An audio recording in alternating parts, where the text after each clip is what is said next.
জুলাই সনদে ঐকমত্য কমিশনের খসড়া প্রস্তাবে জনপ্রত্যাশা পূরণের উপাদান পেলেই সনদে স্বাক্ষর করবে এনসিপি। এমনটাই জানিয়েছেন দলটির মুখ্য সমন্বয়ক নাসির উদ্দিন পাটোয়ারি। বুধবার রাজধানীতে জাতীয় নাগরিক পার্টি এনসিপির কার্যালয়ে এক সংবাদ সম্মেলনে কথা বলেন তিনি।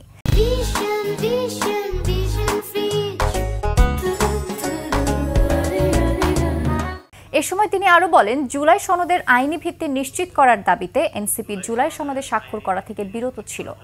জুলাই সনদ বাস্তবায়ন আদেশের খসড়া দেখেই দলটি স্বাক্ষর করবে কিনা তা বিবেচনা করবে। পরে সরকারের প্রতি আরো ৩ দফা দাবি জানায় দলটি।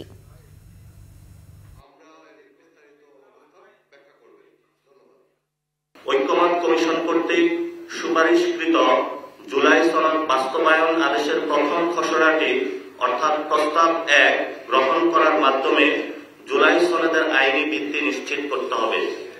২. সংবিধান সংস্কার বিল খসড়া প্রণয়ন ও উন্মুক্তকরণের উদ্যোগ নিতে হবে। ৩. জুলাই সনদ বাস্তবায়নের আইনি ভিত্তি সম্পন্ন আদেশের খসড়া সরকার গ্রহণ করলে সনদ স্বাক্ষর ব্যাপারে অগ্রগতি তৈরি হবে বলে এনসিপি মনে করে।